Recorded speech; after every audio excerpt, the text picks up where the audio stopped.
Opinion. Opinion. Opinion. Opinion. Opinion. Opinion. Okay, so teamwork is the thought of today. I'm Claire Robilliard, and I'd like to welcome you to the Better Wellbeing System podcast, where I share insights on the health and beauty industry by just simply chatting to genuinely inspiring people. Well, today I'm going to be talking to Charlie Thompson. I was first introduced to Charlie back in 2015, and it was actually through my very first podcastee, John Holman. He actually discussed the potential of my involvement with a concept that was completely new to the UK. And how could I personally not be involved in the massage company's motto, which is promoting massage as part of a lifestyle? Well, this year I joined John, Charlie and co-founder Elliot Walker in the launch of the first flagship centre, the massage company based in Camberley, Surrey. Now, before this, preceding this, Charlie actually has a very high-profile CV. Prior to the launch of the massage company, Charlie was actually the head of health and beauty for UK's Virgin Active. Here, he built and developed spa management teams across Virgin Active, but also the Q hotels.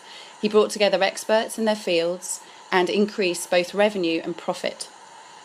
Charlie also formed a board of diverse and insightful experts, namely the UK Spa Association. Again, here he brought together suppliers, marketeers, business owners, even multi-site operators and educational training experts, all in the same space. Now, there are plenty of conversations I could certainly have with Charlie, but that intro for me shines the light heavily and brightly on teamwork. It's fair to say that, Charlie, you have some great insights into building teams. So, Charlie Thompson, welcome to the show. Thank you very much, Claire. Really pleased to be able to explain a little bit more about what we do, and particularly in light of your view on the industry, I think it's a really, really good opportunity to impart a bit of knowledge and add to the industry in a very small way. Brilliant. Thank you. So I want to really just go straight in there and ask you, because there's something special that I've noticed about the massage company. And I want to start by asking you to explain the unique opportunity that you're offering massage therapists at the massage company.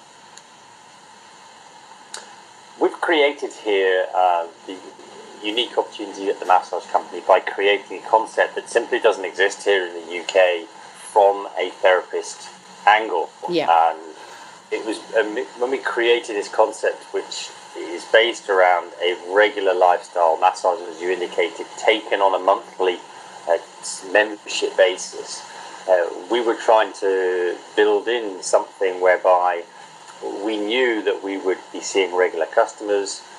We knew that therapists would like that, but also that we knew that it would be very hard work, and delivering back-to-back massages was commercially very, very important to the business, but it couldn't be done without some due care and attention to the team. So the way that we recruited and brought the team together was very much with the end goal in mind, and being as absolutely transparent as possible over what was going to be, the job with the massage company, but also some of the opportunities that we believe we created to train and develop massage therapists on the way through, and unique opportunities that simply don't exist anywhere within the UK market right now.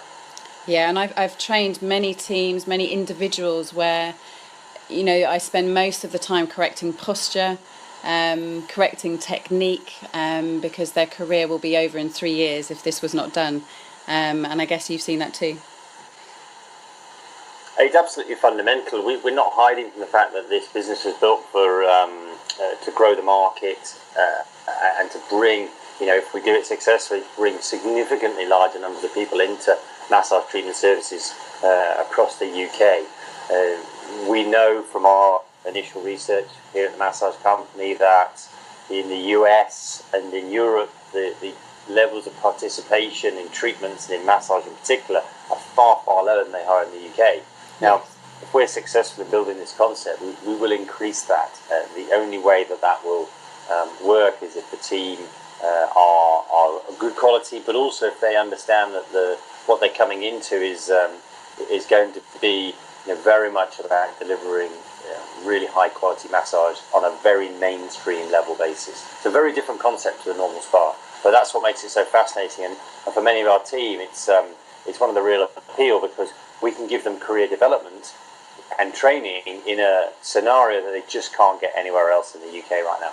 Yeah, I agree, and it's credibility as well. I think that's the beautiful thing that I've seen is seeing those therapists feel that their career, their work is absolutely credible and highly respected. So, Charlie, can I ask you kind of what's the sort of future goal and growth for the massage company? Because obviously we're sort of based in sort of one area at the moment, and you're looking at growth because we want to spread this as a concept. So can you talk me through that? So the plans for the growth of the massage company are twofold. Firstly, we are creating a flagship site here in Camberley in Surrey. We've opened a centre with 14 treatment rooms on the edge of the town centre. We currently have a team of 11 that work within the centre, most of whom are part-time.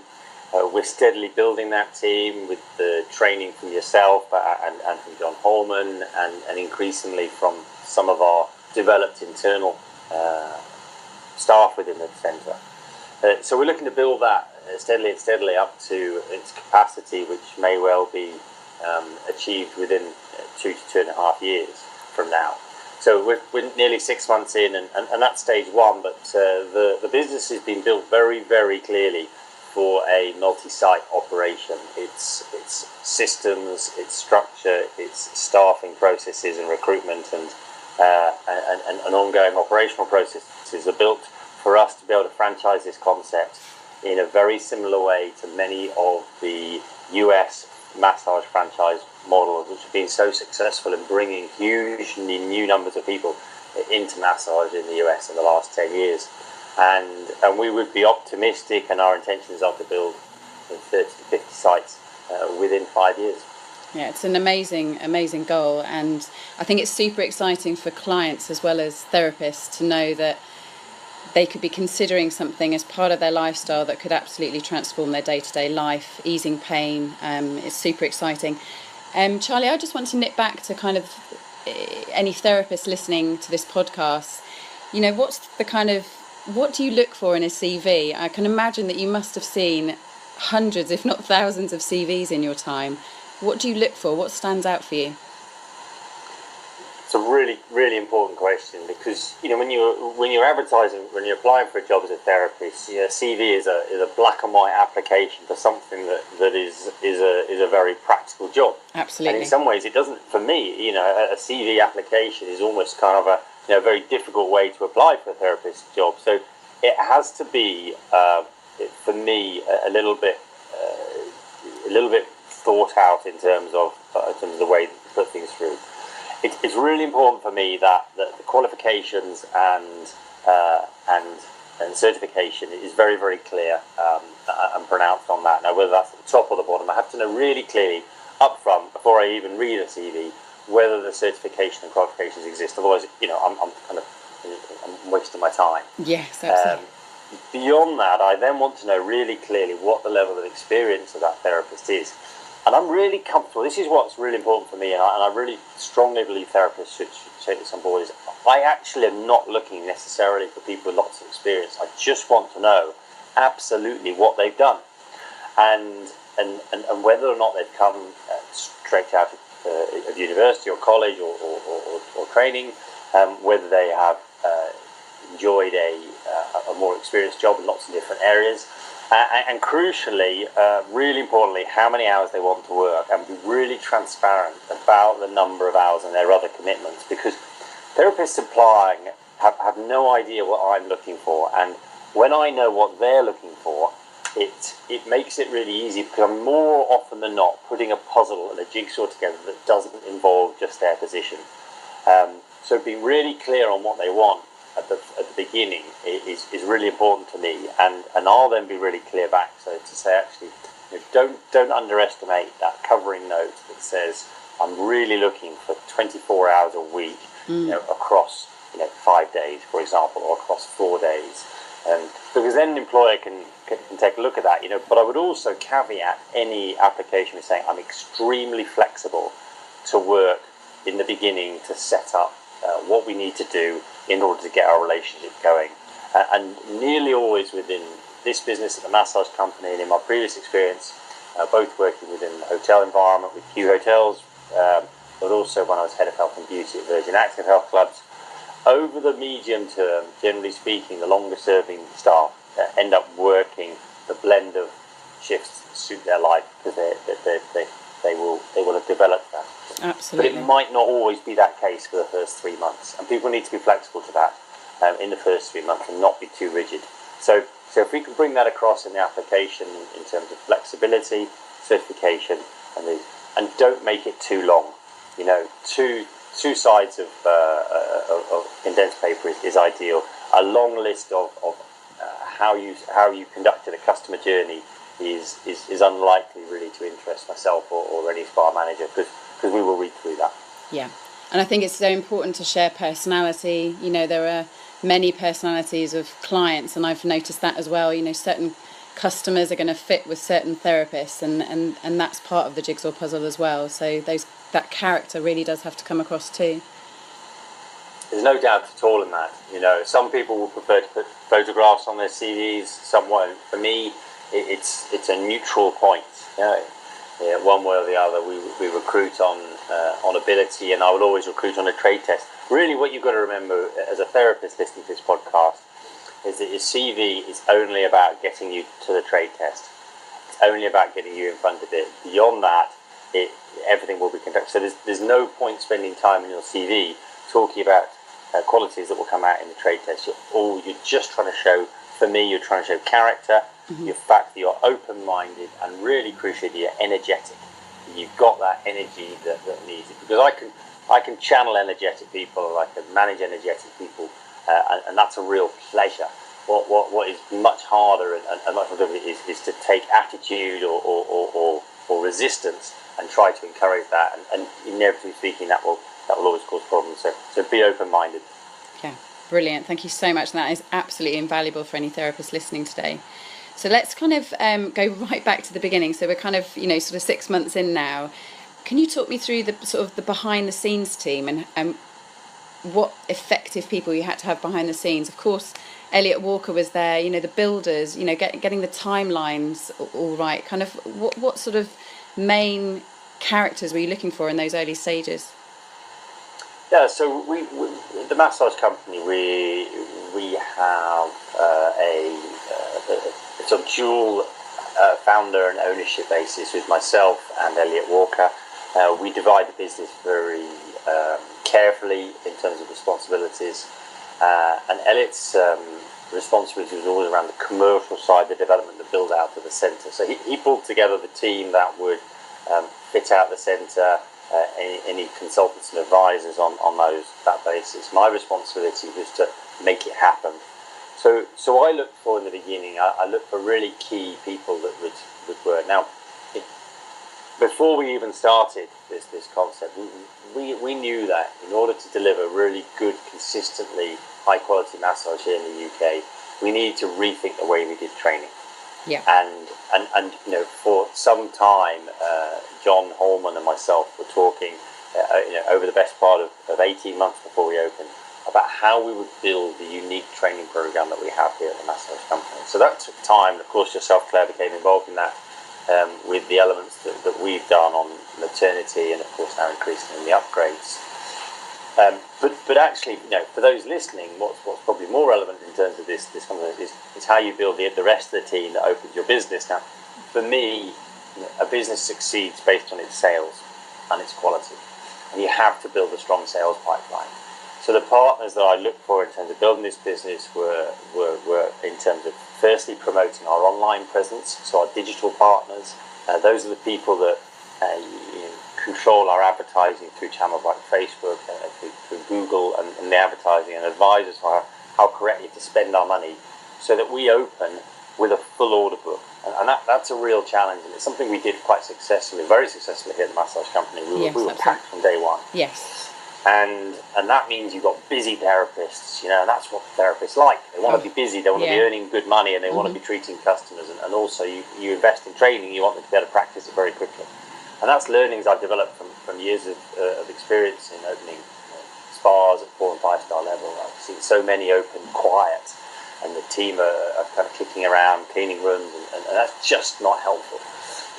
So you've got to have that successful sales team. So digital partners, one. We brought on also some responsibility with a digital setup, sort of offline SEO setup, where it's really important to get your digital channels, your listings on Google, Yelp, your listings on Foursquare, on all the different search mechanics, being mobile. Make sure they're all listed and consistent and correct, because that's really key when you're setting up a new business. Yes. Here, so you bring a team. We brought a lady called Karina Garelli from the Bibble Studio in to do that for us. Really passionately interested in this space. Yes, and I saw it, lots of engagement as well. You know, with anybody that was communicating with you, there was lots of engagement, and that was really beautiful to see as well. And as we built our database, what we had to do was to talk to customers about massage. We had to talk to them about what we were doing, engage, nurture them. We couldn't just sell them something. They were buying into a concept that didn't exist yet. And but we sold nearly 300 massages before we opened, and that was because of the professional way we put things out. So it is really important to allocate marketing spend up front in your business, and make sure that you've got the funding available to do that. And of course, then once you've got those inquiries coming in, you've got to walk that customer journey. Okay, I've got some digital inquiries. I've got some activity. That people are now finding us. They've got a mechanic to buy us. What do I do when that phone rings? Well, the critical part is you have to have your IT systems in place. You will in some ways live or die by your IT systems, your booking systems. We were up very, very early. We actually were online. Our whole web domain, our whole booking system was online 2 months before we opened. Mm-hmm. It's always more problems than you think. Yes. So get it started early, get it up and running early. The therapist can be booked, and as you bring the team in, you've got that. And we did that really, really effectively. So simultaneously, whilst we did that, I was recruiting the therapy team. Yes. So this is 4 months before we opened. We started recruiting. And by being really clear with people, it allowed them to plan their lives. And many people really, really warmed to the concept, but they weren't ready to, to drop out of their day jobs. Their salary, they needed but they knew they could plan it. When the team joined us, we'd actually recruited the team completely from a massage therapist perspective 3 months before we opened. And that's because we went out really early, and it means you don't put any pressure on yourself as a manager to take people who aren't at that level that you're looking for. So that was really important, building those teams, and then the final piece of the puzzle is who's going to answer the phone when the phone rings. So you actually your front desk, your reception, in our case we call them membership supervisors. We then bring them into the team as well and employ them a little bit early. And whilst the phone doesn't ring 24/7 before you open, you've got a team then to do local activity in the local town, in the shopping centres. You're making connections with the local community, doing your opening events as well. So that for me was crucially important, and probably explains all those different facets it took to build them together. And really, my job was just to ensure that everybody else in the team knew that everybody else was doing their own job, and that I was controlling it. So people then could crack on and do their job. And my job was to make sure everyone progressed at the same speed, so that one thing wasn't too far ahead. So that if Elliot was progressing really strongly on the build, and we knew we had the systems ready to go, we knew we had the training ready to go, the people ready to go, the systems, and that was really key. So if you keep them all moving at the same level, that's part of the skill. For me, that's my interpretation of it. When you're getting a business open, is to keep every aspect working forward. So the therapists come in and they're really clear, they feel organised, and the business, the customers sense that. And as I love that you're very present in the business as well. I've seen you many times picking up the phone, mixing with the therapists, really communicating with the customers, and I think that's not something that you see in many companies. You're very on board, you're very present. Do you think that's has its value as well? I mean, I see it as very valuable. Do you do that sort of naturally? Does that come to you naturally, or is that something that you go out to do? Well, for me, there's two sides. It's about motivating the team here. This is about teamwork. It's proving, first and foremost, proving that it's possible. We're creating something new here. So when we opened the doors, we didn't know for 100% certainty what would happen, because we'd done our research, we'd done our insight, we knew what would likely happen. So when we sell our first memberships on the first day we open, when customers come out and review us online and give us strong review, that's justification at that point that we started to do some of the things really well. But you're then motivating a team, and they take their lead from you. And Yes. if you're there doing it, there's two things. One is that you're demonstrating them how to do it, and people need to understand that within a brand. It was the same at Virgin, it's the same at Q. So there's a brand, you want people to do things the same way. Mm-hmm. The second thing is you're keeping an eye on what's going on, to make sure that there's some units. It's not a free for all, people to come in and do their own thing. Yes. But thirdly, you're de-glitching. You're just constantly de-glitching the system. Nothing will be. We've done a lot of planning, and because I was fortunate enough to have a lot of experience in opening new businesses, we knew a lot of people that would help us. But still, you run into problems, when you open. And unless you're there seeing them, fixing them within a couple of hours, they drag on and they drag the business. They just you just end up throwing anchors out the back of your business. Yes, just nip it in the bud straight away. Absolutely. The less of that happens, the more you can just fly forward. So the team then just build confidence, and they logically enjoy working at the business more. Businesses that are professional and successful are more fun to work with. So can we take a little look at sort of, even 6 months in, there's been there's that staff turnover, isn't there? I mean, it happens in every business, and of course, like you said with the CV, it's great for people to be just upfront, really seeking what they need, what they can fit into their lifestyle. How do you keep staff? What's kind of your biggest tips around that? My biggest tips around keeping staff are based around actually the transparency of the business in the beginning, and for me, as long as you spell out what the job will be very clearly in the beginning, staff will always have there are other things going on in their own life that you cannot control, and as long as the element that's in your control is transparent and clear, and then you've done all you can.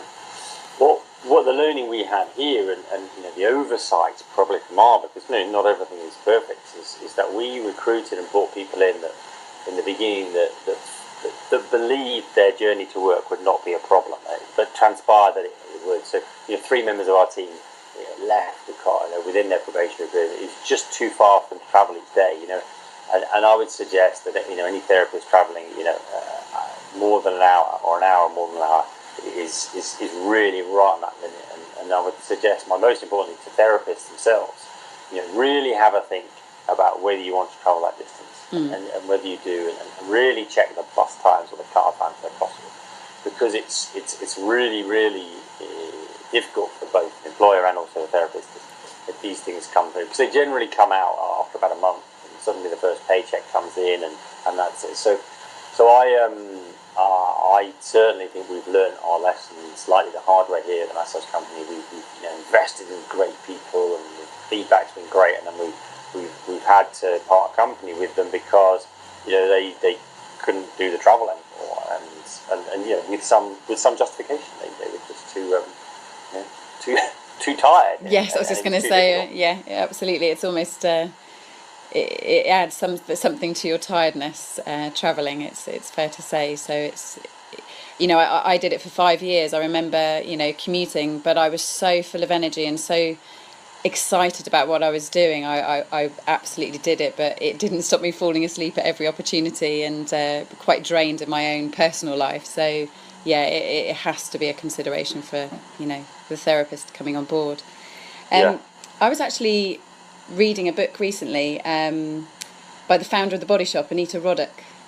She wrote a book called Business as Unusual, and I felt that I just wanted to read a little paragraph out of it for you, because I think it sort of leads on to my next question a little bit about having staff in the right place, keeping them feeling like they're cared for, and that their development is cared for. And I just want to read it to you, and it's entitled "Remember that people aspire to more than money. In this global ecological age, we have got to accept that we are all sisters and brothers, friends and neighbours, and we all need work to be filled with opportunities for personal growth and discovery. It is the foremost job of the new paradigm manager to provide a context in which the spirits of employees can expand and transform.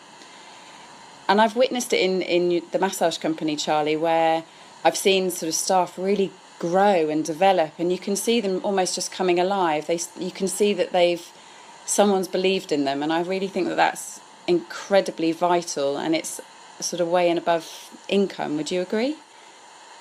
I would certainly agree in part. We used to so within the massage company, there's a buy-in at this stage. People have to believe in what we're trying to create, because at this stage it hasn't been created. And they have to believe in two things. They have to believe in themselves that it's going to work. They have to look around, look at their teammates, and believe that they're the type of people that could deliver to the level they can deliver as well. Yes. And they have to look up to you, and in this case it's me, and myself and Elliot as owners of this business, to say, can these people do what they say they're going to try and do? Mm-hmm. Do I genuinely believe them? Because people aren't stupid, customers aren't stupid, staff aren't stupid. People that treat them like that are in big trouble. They will make their own decisions, they will make their own interpretations. And you have to, for me, really demonstrate management ability. And part of that is working within the business, and part of it is working on the business, ensuring that the team are aware that that they're being looked after. So we definitely invest in people. It is, for therapists, certainly for lots of people, it is about more than money. It's about being part of something. It's about treating something. It's about that sense of achievement. And we, when I was working with Virgin, we did some quite interesting insight, whereby we would we basically did a massive survey of the staff, and we picked out basically their main reasons for coming to work. Okay. And sense of achievement, job satisfaction were the top 2, pay was 3, good working conditions was 4, and then good team environment was 5. So, whilst pay was in there, yes, people probably felt they should put it in there, because they thought, well, maybe these guys are trying to trick me to say it doesn't matter.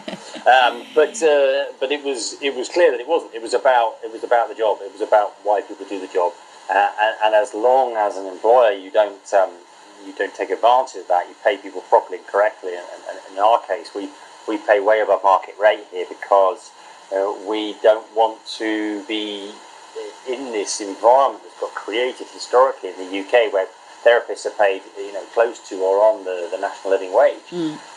We are looking for repeat business. We've created a business concept that will allow us to pay more, and we're optimistic that will remove that pay concern for therapists, and allow them to have slightly better holidays and slightly more exciting elements to their life. So that's really key for us. Yeah, I've seen that actually 9 times out of 10, whenever I've asked a therapist why do they do what they do, they always will say something along the lines of they want to help people. And it's a beautiful surrounding of people to be with them, but also they need an income and, like you say, a lifestyle, and to look forward to things as well. So it's great to see that there's a great balance there.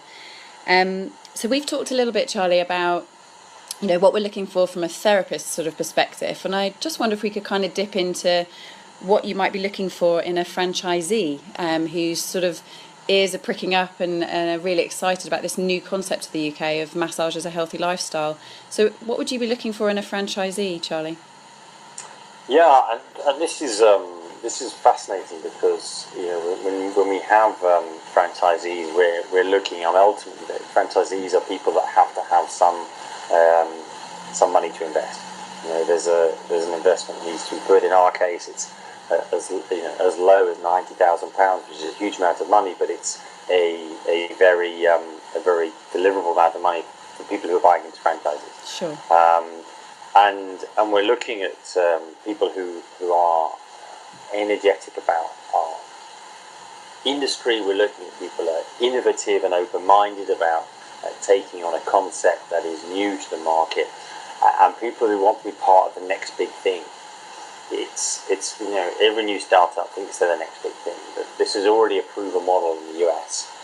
We have the know-how and the management knowledge to be able to bring that concept to the UK. We're proving a very successful model already here in Camberley, although we're only over 6 months, but bang on track in terms of the plan that we've brought in and in terms of the details we put together. So we're looking for franchisees as to be part of that growth, and they have the opportunity to be part of the next the next big thing in the UK. It's sometimes seen as the spa industry as something people just tweak and offer. This is something we're offering in a very really popular service in a very sort of big box spa facility environment where it just doesn't exist anymore, and in fact the long-term financial success if they follow this model is very, very exciting and certainly far more profitable and far more commercially viable than opening their own small spa or beauty salon. We'll be able to advise them much more on the build spend, the build quality, and how to do these things, the sales processes, all of those contacts and connections, the far cheaper purchasing costs that we'll be able to acquire through our network of suppliers and contacts that are already pre-established. And so that person has to be really open-minded to that and really excited about being part of that, rather than someone who's doing it as a sort of fun and funky lifestyle. Sure. So how would anybody get in touch with you, Charlie? What's the best sort of forms of contact, how to sort of connect to you personally, but also the massage company online? Yeah, everything is online. We are at www.massagecompany.co.uk. On that page there is all the detail from our model, our pricing. There are inquiry forms that can be filled in for both the franchise side and also for the treatment side. That will drop into, initially at this stage, the first site, which is Camberley.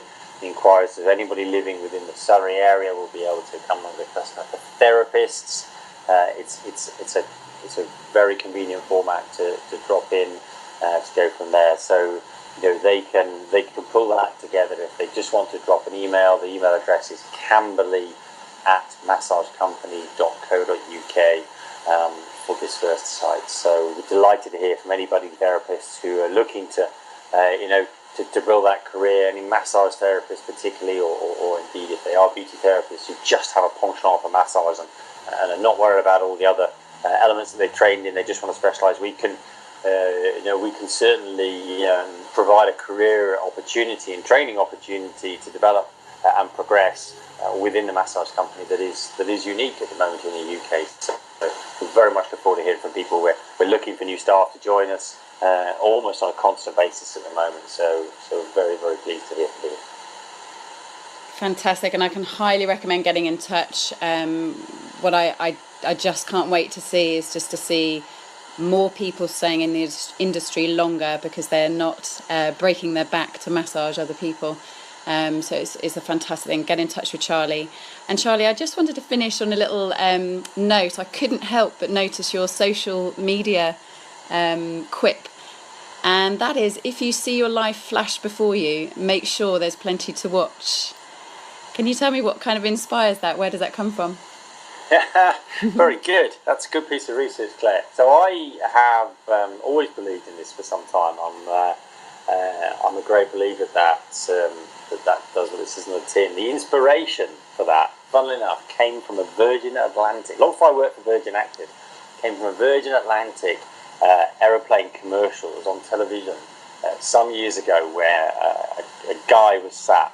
A guy must be in his mid-30s, was sat on a park bench, and a part of a church fell off, and it was about to go and crush him, and the Grim Reaper sat beside him, and it cut to his life, and it cut to all the exciting things he did in his life. Yeah. And the Grim Reaper basically fell asleep, and everything paused because he'd done so much. Yeah. And the punchline was, if you see your life flash before your eyes, make sure there's plenty to watch. Fantastic. And I just hooked into it, and I love it, and it does rather kind of fit what I believe about life. Definitely resonates. That's brilliant. And that's how that comes in. So interesting that I ended up working for Virgin some years later. Yeah, absolutely. It was meant to be. Thank you so much for your time, Charlie, today. And it's just been fantastic. Like I say, I can have so many conversations with you. This is just the first on teamwork, and I hope that the listeners have really enjoyed it. Reach out to Charlie.